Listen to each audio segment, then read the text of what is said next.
The customer's always right, No, you think? wrong.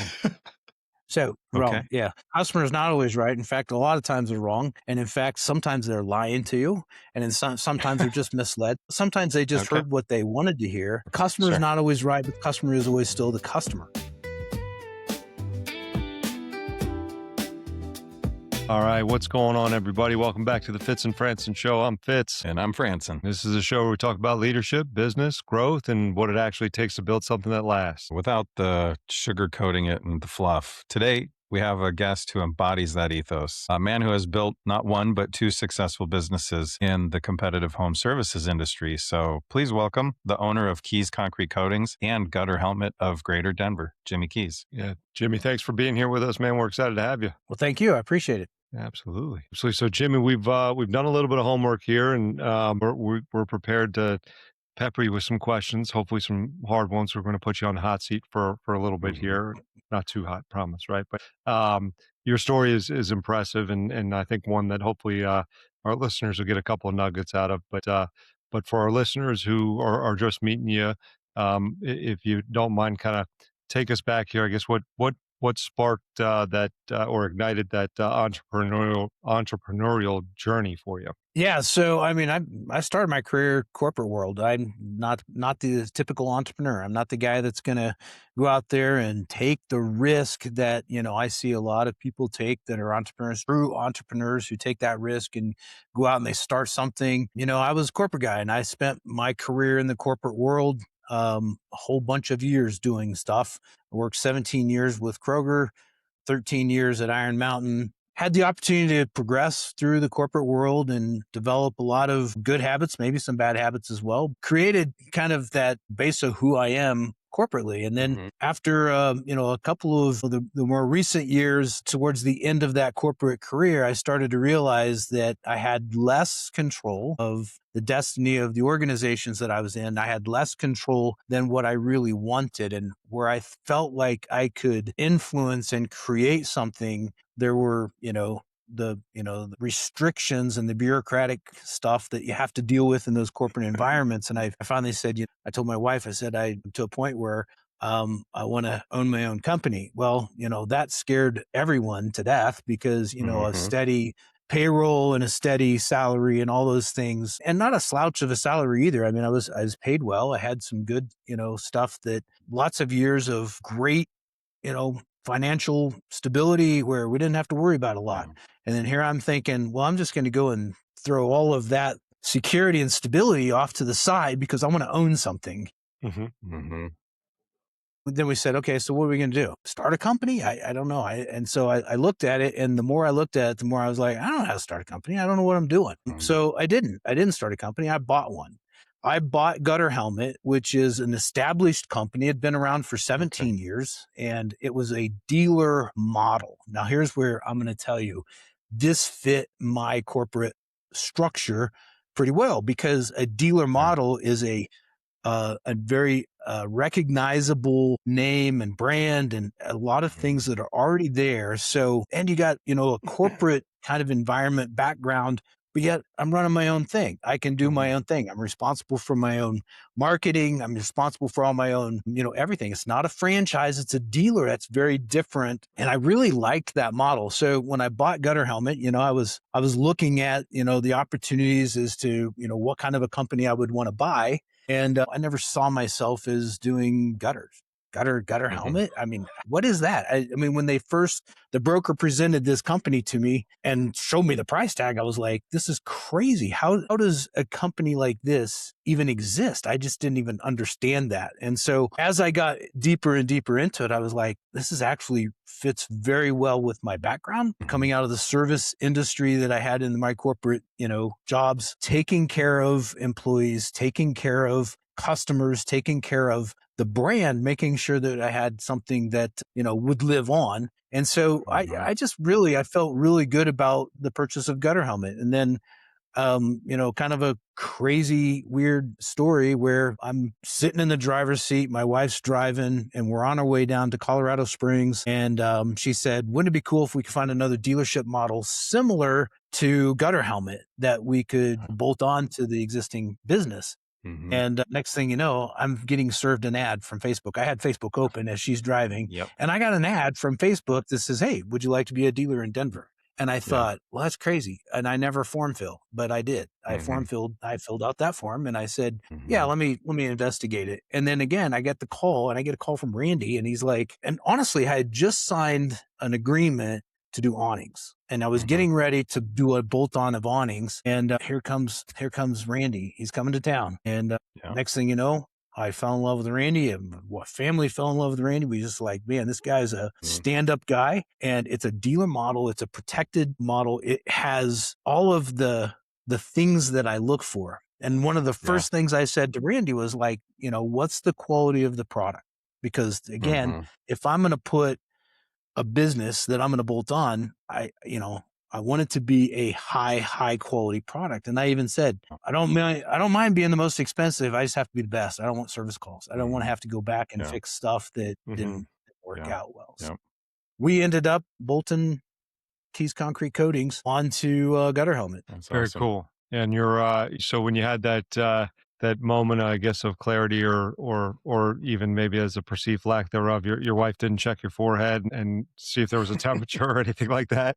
She knew that the temperature is already, like, I was already in a sick position staying in the corporate world, and she knew that it needed to be a change. Now, when we had to take out a loan in order to buy gutter helmet. We had to, we had to do some things in order to be able to make that happen. There has been a few tense moments, and I say, it's trading one set of stresses for another. And, honestly, being in a corporate environment, there's a lot of security, but there's a whole lot of stress to, that kind of environment. And then now you're out on your own, and you're trying to figure out if you can be an entrepreneur and you can own your own company and do all these things. And I no longer had those stresses. Now I got a whole brand new set of stresses, but they're just different. It's just a shift of where am I going to spend my time and my brain power, and how am I going to influence it? It seems so easy on paper, right? It's not.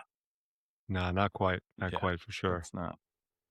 Very cool. So that's look, it's a powerful story, and I think the thing there is that, to your point, that you can get comfortable and you get used to the stresses that you have, but you don't know that you can or you can't until you take the leap, until you try. And Jay, one of the common themes we're seeing across some of the conversations we're having lately is that support that you get at home, that maybe sometimes the push that we get too, of like, hey, I know you need to do it, and that it's time to leave the nest, so to speak, from those that support us without maybe being on the front lines, or at least seen on the front lines, or it's critical. That family is huge, right? Yeah, absolutely. So Jimmie, now I think it's been, you said it's about 30-ish years that you've been in the industry now. Is that about right? Yeah, well, it's a little longer than that, but yeah, we're not telling my age, but Well, I'm trying to be polite, Jimmie. I'm actually 60, so I'll just disclose it. Excellent. I'm 60, and so I've been doing this for a long time. Almost 40 years. I've been doing leadership jobs. I pretty much right out of college, I got the opportunity at Kroger, and they gave me clipboard and a supervisory title and said, "Here, go learn how to manage and lead."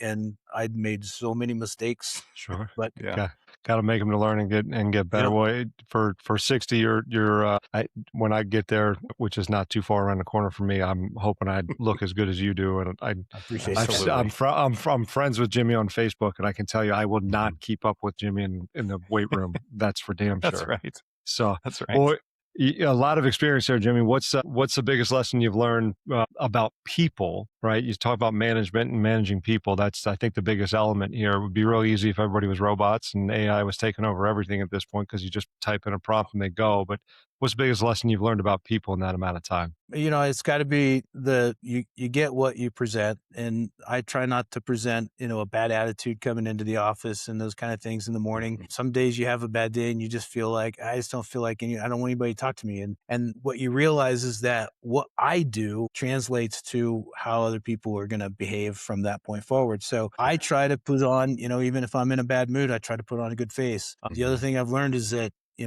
people, I've never found anybody that wants to be lied to, ever. People want to know what the heck's going on. And sometimes difficult conversations mean that you're just being candid and open and honest. And sometimes it's a difficult conversation, but you're just making sure that you treat people with the respect that they've earned as humans. They have the right to be told what's going on, even when it's a difficult conversation. And I'm telling you, I learned that if you treat people well and hold an expectation that not only am I not going to lie to you, but you're not going to lie to me, because I won't have that. And so I create that kind of environment to where trust is absolutely the most important component in business, in my opinion. If I trust you and you trust me, we're going to be able to have sometimes difficult conversations, but we're going to also be able to have those productive conversations where we can get things done just because you believe in me and I believe in you. And so, for me, I told you, as a early young supervisor, I used to raise my voice. I used to yell at people. I used to I was going to demand that they treated me with respect, because I earned this supervisory job at the age of 23. Oh, and you guys are going to, and these guys didn't respond well to that. Most people don't. And, so what I learned was that you have to treat your employees, you have to treat your customers, you have to treat your family, you have to treat everybody with the kind of respect that you're going to expect back. And I do expect it back. I mean, you lie to me and we're done. I can't stand that. I don't tolerate that. It's a simple rule, but it's a good one. Yeah, that's really good.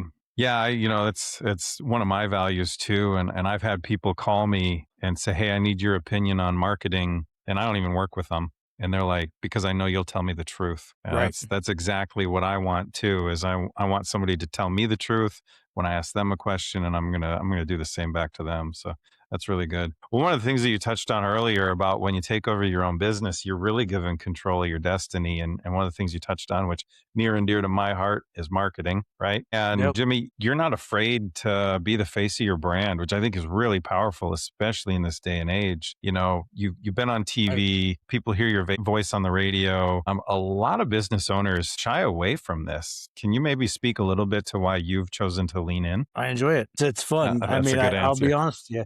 It was something that I wasn't necessarily certain I could do.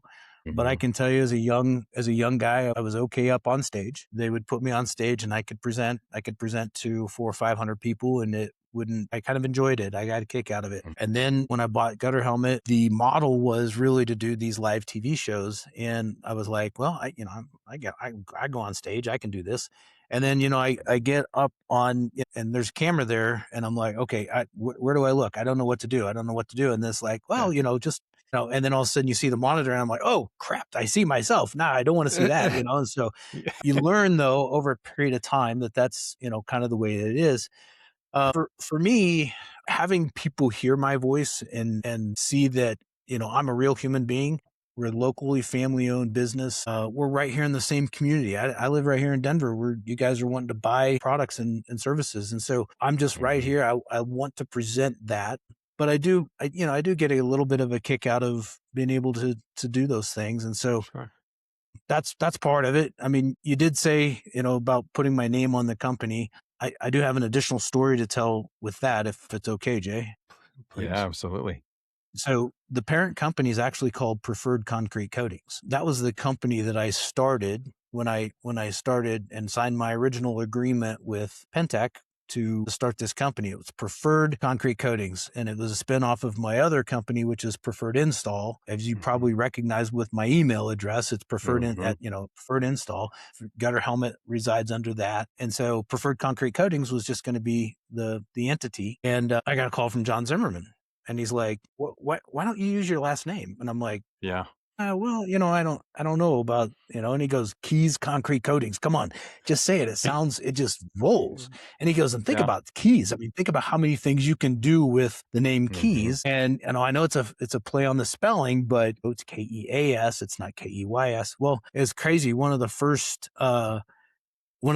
radio TV spots we did was, we have the keys to, your concrete needs, and it was, there you go. Perfect. It was started off with awesome. kind of that. Originally, my thought was not to put my name on it, but as it has played out, it's been fine. And I do say, I talk to everybody. It's like, look, you're in a truck rolling billboard with my name on it. You gotta be very respectful of the fact that you're rolling down the street with my name. And I expect you to, treat that with respect. For sure. Yeah.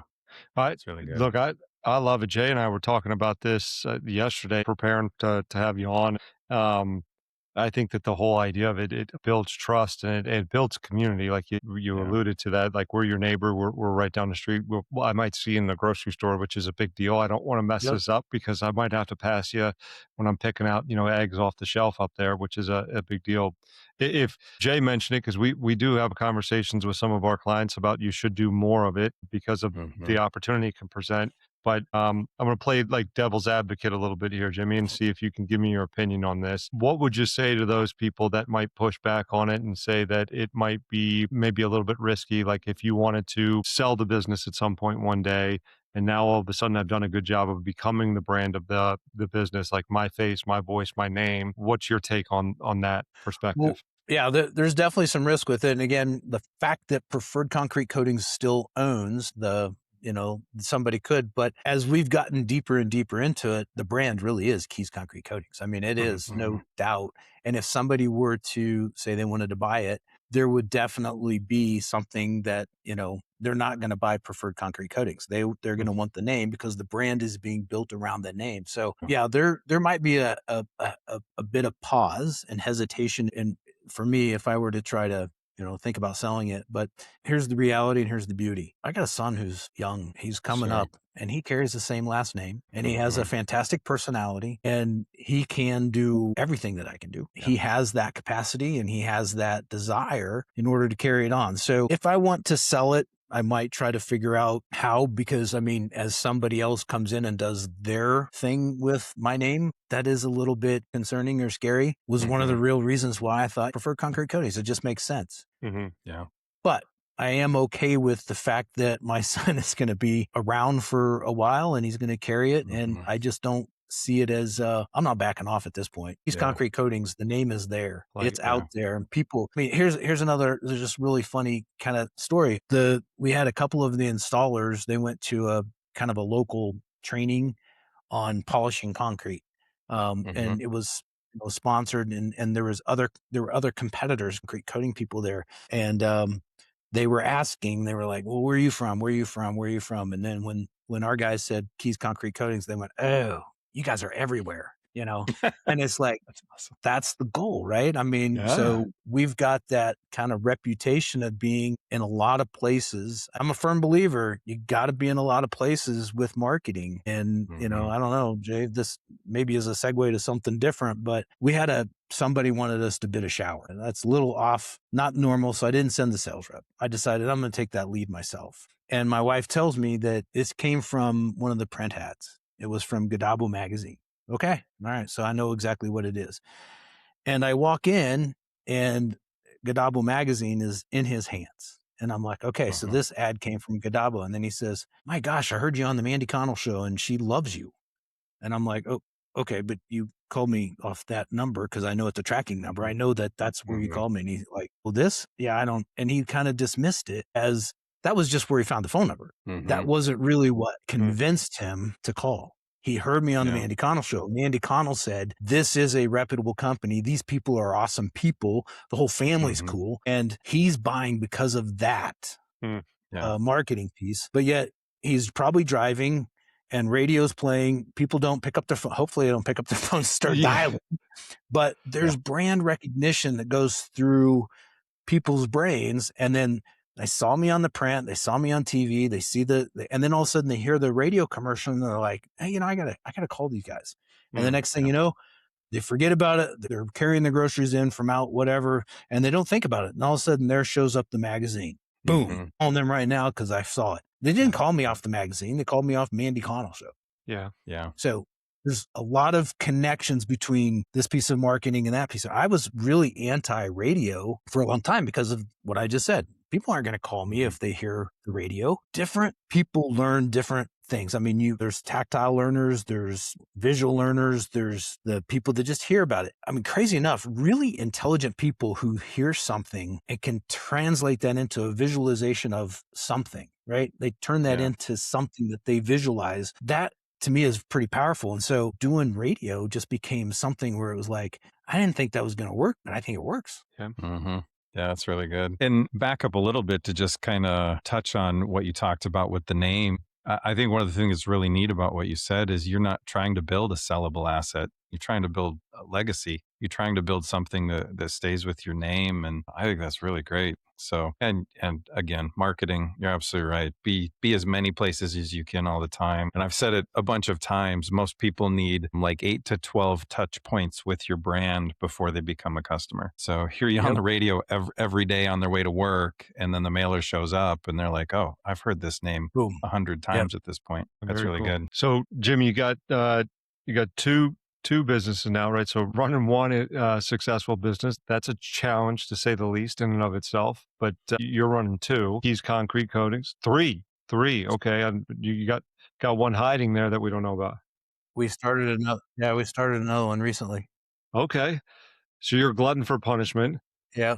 Roof Maxx of Littleton. I've had people say to me, dude, you're 60 years old. What the hell are you doing starting another company? I also have, I have a lot of philosophies, okay? But I have this other philosophy that you use it or lose it, right? So I do not want to retire. I don't ever see myself. Now I'm going to slow down. I'm going to step off to the side. I'm going to let Ethan take over at some point and do some things, but I don't want to be the guy that's like, oh, I made it. I'm done. I'm going to retire. I'm going to sit off on the sidelines. I believe the human body needs challenges physically and mentally in order to stay active and young. And so it's not playing checkers. It's not playing chess. I mean, it's literally going into the office and having difficult conversations and having difficult decisions to make keeps me active, I believe. And so I'm going to continue doing those things for as long as I can. Yeah, we started another company. Ethan is very dialed in on that one, Roof Maxx. I mean, it's another dealer model where there's opportunity to do stuff, but we've just really enjoyed being able to take these couple of brands and make sure that we have the number one product. Again, I don't like service calls, but we also have a client base that we can cross-reference and cross-market to. That's awesome. Well, congrats on the third. I'll be interested to see what the fourth is at some point, I guess. But that's right.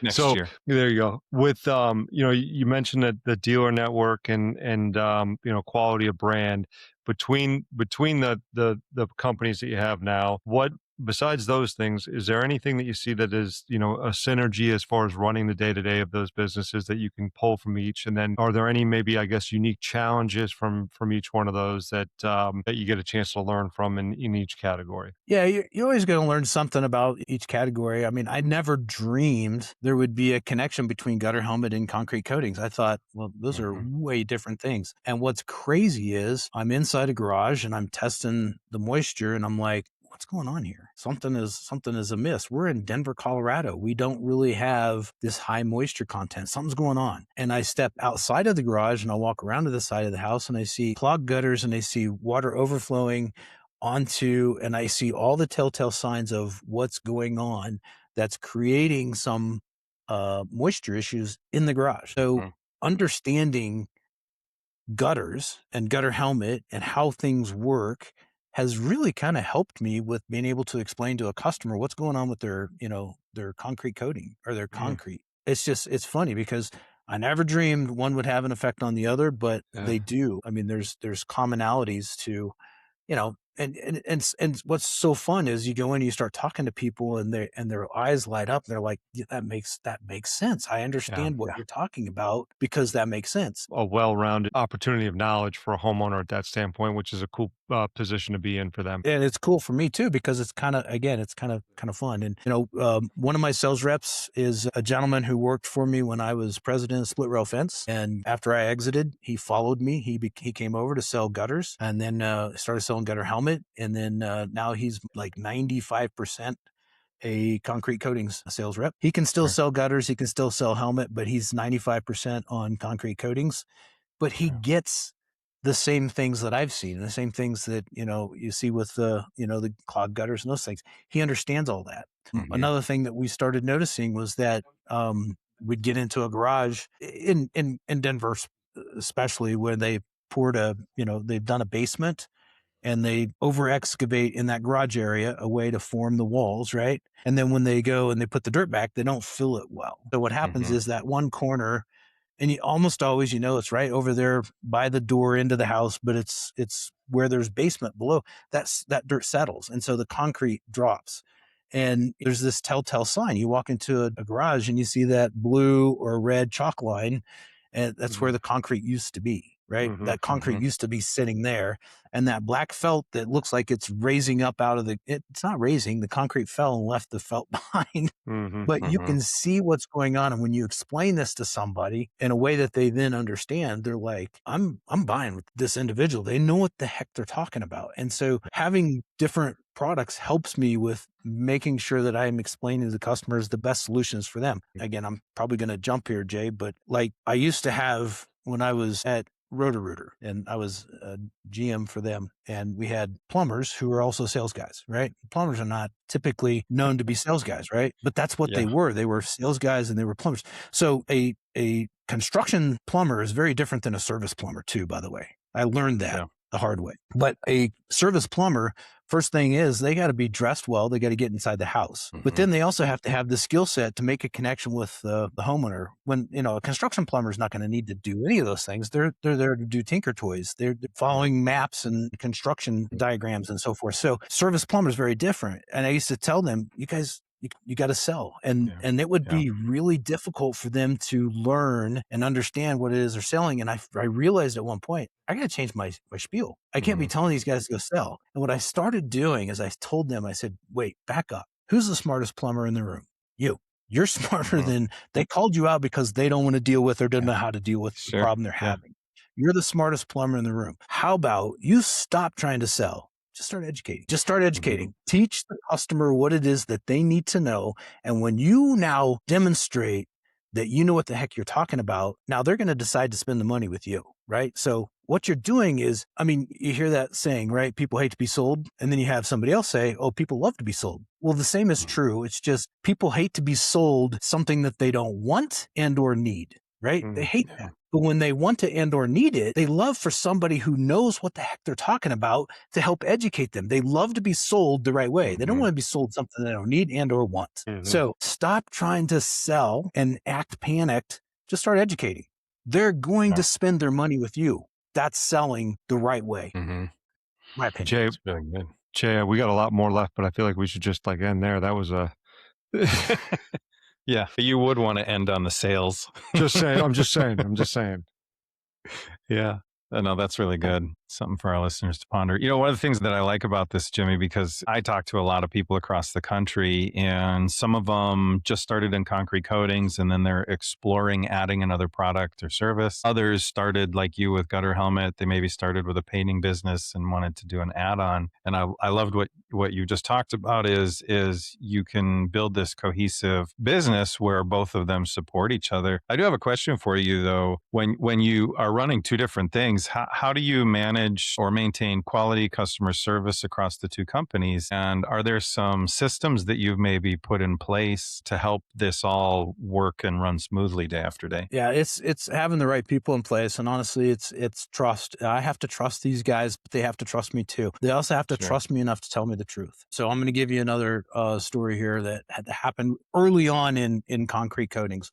We had a gentleman who was becoming the crew lead. And he was learning how to mix the product.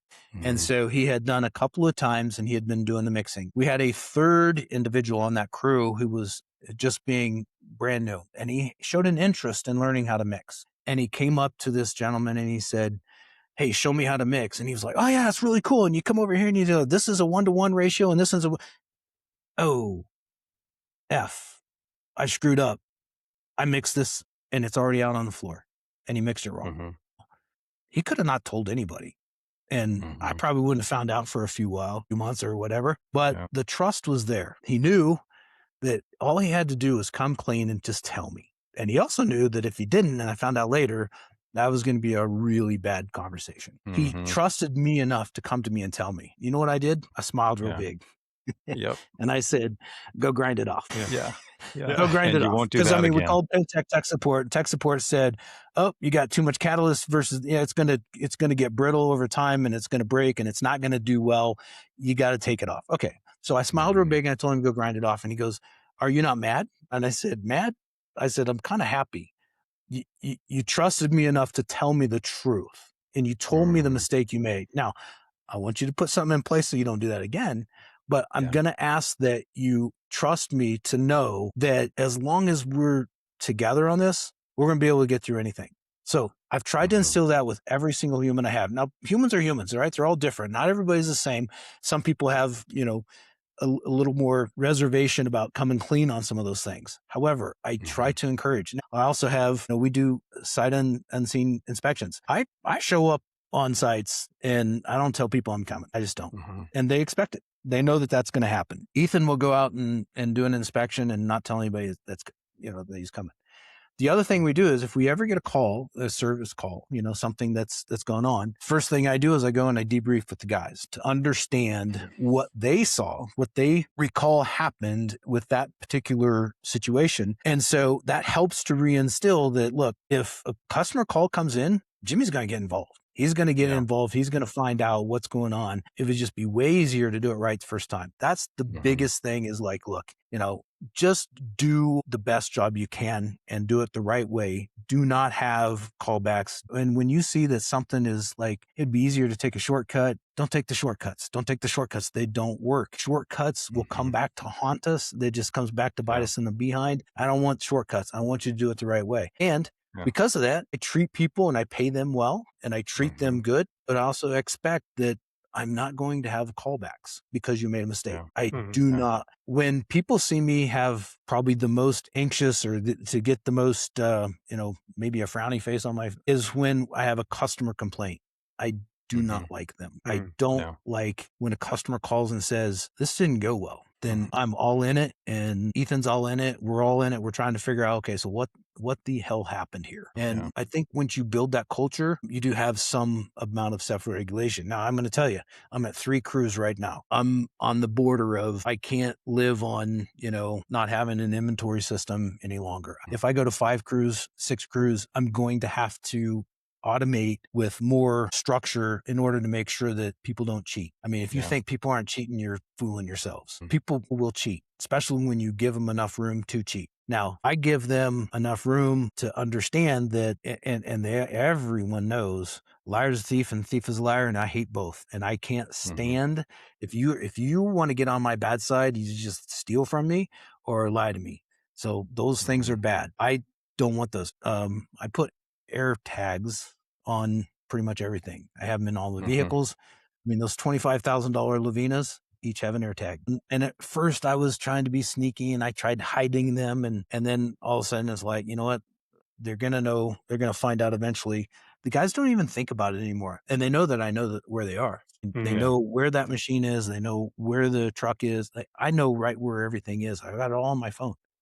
That is one tool I use. Eventually I'm going to have to get the inventory tracking system. And I've already had the conversations with the people that Penteca, I can't remember the names right off the top of my head, but that's been in the works. We'll end up with some more structure around having inspections on site with documenting that kind of stuff. Right now it's pretty random. I just show up and I see what's going on and I pretty much can tell. And we use Company Cam and we use Builder Prime. And I mean, we've got some tools in place to try to help us, but Jay, we talk a lot about systems and you're a big systems guy and I'm a systems guy too, but I do think sometimes we get caught up in the systems too much and listen to Jimmie talk. There's a tendency sometimes to forget about the people and to your point, you put the best systems in place, but that doesn't mean that people are going to follow them. And the way it sounds like he's investing in it. So I think that that's an important thing to not lose sight of here is that the people at its core need to know what's going on. Again, systems are great, but not without the people. Well, and that the tool Rilla, there's a lot of really positive things that can come from Rilla. There's also some lack of trust that can kind of ooze out of that as well. My 80-year-old sales rep finally retired at 80, and literally he was 80 years old. And he came with the business when I bought Gutter Helmet. And I said, how long are you going to do this? And he said, Jimmie, I got 3 rules. He said, rule number 1 is my health is good. Number 2, I enjoy what I'm doing. And number 3, you leave me the F alone. And I was like, oh, okay. Well, all right. Well, I see how that's going to play out. So 80 years old, he knew what he was doing. He did well. He closed above 50%.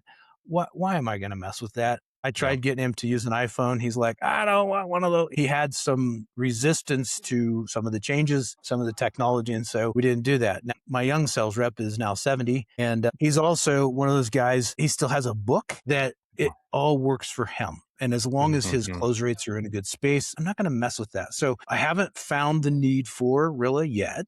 But I do know that if I have young, trainable people that need to have some more guidance, and that would be a tool that I could employ. I just don't see the need right now to do that. And again, when I say young guy is 70, I mean, that's the Gutter Helmet guy, my concrete coating guy that's been with me for a decade now since we were at Split Rail, 56. I mean, he's not a young, he knows what he's doing and he knows how to do it. Now, he's one of those guys that's crazy enough. He's all into the AI and to, all the technology. And so he's learned how to take his iPad and, scan a room. And what was crazy is I took him to a training. He showed John Zimmerman that. Next thing you know, John's rolling this out across his organization. But this sales rep loves the technology stuff. He actually records himself using a Google whatever. I don't know. He records himself and then he shares it with me. And he's like, hey, here's where I could have, and I'm like, okay, if I create that environment with my employees where they feel confident showing me their weaknesses, where they feel confident just showing me who they are, I try to create that situation where they know there's like 2 or 3 things with Jimmie you just don't do. Lie and steal. Those are 2 of the biggest ones. But the rest of it is all pretty much, he's going to coach you. He'll teach you. I mean, and I do. I've got years of experience of doing stuff and I try to teach people. Well, I'm not going to tell a sales rep that I'm a better sales rep than they are. I'm not. Yeah. It's the reason why I hired you to do it, because you're better at it. There you go. Yeah. That's really good. We got other questions, but we got to find a way to get the Keas like meal plan or whatever it is and like post it for the listeners. I guarantee that's the biggest question. Like 80, 70, so, 60, you guys are all, it's crazy. Yeah. That's awesome. Well, one thing that you touched on was at 3 Crews, I can navigate a lot of this stuff, maybe without all of the systems in place. And obviously you're people first and trust is kind of the foundation of the way you run the business. And I think that to your point about the inventory system, good systems empower those good people. And it's going to help reinforce that consistency, which is going to also reinforce the trust that you have in your company. So I think that you do get to a certain point in the size of the business where you can't really scale the business any bigger with just kind of that intuition. You can't. You absolutely can't. In fact, at 3 Crews, I'm probably pushing my luck right now. And honestly, you get like a weak link in the system with somebody, everybody knows who that is. And when they're being held accountable to the same standard that I am, then now we're playing level playing field. And so I am investigating the inventory system. I'm investigating a couple of different technologies so that we can get to the next level. I can't scale up bigger than where I am today without adding probably a little bit more technology and without adding some things. I just want to do it in a smart way. Another thing that I get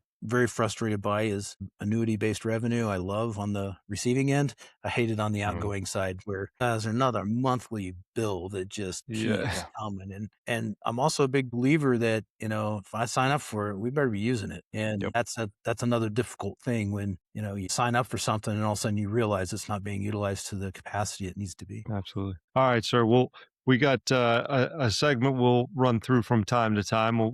We promised we were going to put you on the hot seat or put you on the spot. So we'll take you through a segment we call Hot Takes and throw out a statement here and get you to give us your unfiltered opinion, so to speak. So I'll let Jay roll us out here with our first hot take of the day. Yeah. So the customer's always right. No. You think? Wrong. No? So wrong. Yeah. Customer is not always right. In fact, a lot of times they're wrong. And in fact, sometimes they're lying to you. And then sometimes they're just misled. Not sometimes they just heard what they wanted to hear. Customer is not always right. But hey, at the end of the day, who is the customer? Still the customer. It doesn't matter. They could be right or wrong. It doesn't matter. It really does not matter. All that matters is your reaction to that situation and to that scenario. I don't let customers off. with being wrong. I don't. Mm-hmm. But I'm also not going to say, you're lying. And I'm not going to come right out and do that. Sure. The customer is not always right, but the customer is always still the customer. They're in a different position. They're the ones that hold the keys, and they hold the money in order that you want. That's what you're trying to do, is get them to, have a sale and to be a referral and to do all the things that you want to do. So again, it's humans, it's people, it's treating people with respect, but it's not letting them get away with just blatantly being wrong. But you got to be careful about how you reposition that. So for me, if customer calls and says, hey, Brock told me that this concrete was never going to crack again. I know that's not true, because he and I have role played this to understand exactly what is said. What is said is, I can mend that crack. I can fix that crack. What I can't do is guarantee that crack won't come back. Now, because it comes back, it is a very repairable system. I can fix it. It's just not part of the warranty. That's word for word what the sales reps say to the customer. So when somebody says, well, they promised me it would never come back. No, he didn't. Now, I'm going to be very careful about how I reposition that. I'm going to suggest facts, no emotion, and I'm going to tell them, here's how we're going to address this, and we're going to move on. But we never told you that it would never crack again. That doesn't come out of our vocabulary. Well put. And keeping that emotion in check at those times could be difficult, but that's a big part of it. There's no doubt. That's the only way you can deal with those situations, is you have to say facts and keep emotions out of it, because once you get emotional, people are, it feels like it's an attack. Yeah. But if I just come back and say, well, it's maybe a little different than the way that we would have normally positioned that. The fact is, and that's where I say the fact is, here's how we talk about this, and here's what we can do. Now let's talk about what we're going to do to fix it. And you know what? I understand this is a big deal. I'm just going to take care of this first one for free. But you have to understand, if this crack comes back again, I will have to charge you. And I'm not trying to make a lot of money on service calls. Yeah. And then just diffuse it. Yeah, I like it. I didn't let you off. You're not getting off by telling me that we did something we didn't do. There you go. Kudos to you for that. Jimmie, man, this has been an awesome conversation, and we really appreciate you coming on. Thank you. Before we let you go, I got maybe one final question here for you. So for an entrepreneur that's out there that might be listening right now, who, let's say, is on the verge of giving up, what's one thing that you would say to them to maybe help out? Yeah, on the verge of giving up, chances are you either are doing things you're not good at, somebody else could do it better, and it's frustrating, or you're doing things you don't like, which you should probably give those things up too. Find people around you. It's funny, we're in the process of rolling out, Home Depot and doing the stuff there. And I took my admin with me, not my wife, but the one who's on gutter helmet side. And she's also supporting on the coatings and helping me with the rollout of Home Depot. You know why? It's because I suck at a lot of the paperwork crap of that side, and she's really good at it. And so when she was there, they said, okay, so who are you and what do you do? And we did all this stuff. And I just said, well, Stacy's selling herself short. The reality is she does everything I don't want to. She takes care of those things and it's one of those things where, even in the office, it becomes a joke. It's like, I really suck at doing some of these things, and Stacy's good at it. So I just let her do those things, and she does it better than I do. You need to find, if you're on the border of caving and giving up, you need to figure out, what are those things that I shouldn't be doing? You hear the term working on the business, not in the business. As entrepreneurs, we work in the business all the time, and a lot of people do. However, the more you can get it to a status of you're doing less and the business relies on you less, you're going to have more fun, and you're going to feel more to grow and do the things that you want to do in order to stay in it for that. And if you're in it and you're just like stress all the time, maybe you need to take a chance and go the other direction and go find a corporate job. But I personally cannot see myself ever going back to that corporate world, because of what I find enjoyable in being the owner of a company and being in an entrepreneurial space where I can move on a dime and I can change the direction of the company fairly quickly. And I've created the structure where other people do the things I don't want to do or I really suck at. So if you're about ready to cave, you're probably doing too many of the things you don't want to do and too many of the things that somebody else could do it better. Yeah. That's powerful stuff. Jimmie, thank you so much, man. This has been a great time together. Love your wisdom. You've accumulated quite a bit in your short time here on Earth so far. So it's been an honor, really. Yeah. Absolutely. It's been a fun time for sure. And for our listeners out there, if you want to learn more about Jimmie and what he's doing, we'll make sure we post some of his websites and links, and check him out on LinkedIn. I'm sure, like most of the guests and the people in our world that are successful, they're happy to share and help in any way. So we'll make sure Jimmie's pages are available for you to check out. Yeah. And that's our show for today. Thanks for checking us out. Make sure you join us on our next episode. We're going to be joined by the elite Mr. Jake Thomas. He's the VP of Sales for Pentec Industrial Coatings. That's right. Yeah, Jake has a really cool professional journey. I think he started as a intern and all the way to VP level now at this point in his journey, and just some great wisdom for some of the younger listeners out there to maybe stick through what they're doing and earn their stripes. So we'll get a good opportunity to learn from him about what the outlook of Pentec and the home remodeling industry looks like for 2026. Yeah. And until then, don't forget to like, subscribe, ring the bell, et cetera, et cetera. Above all else, stay relentless. Happy hunting, everybody. Thank you.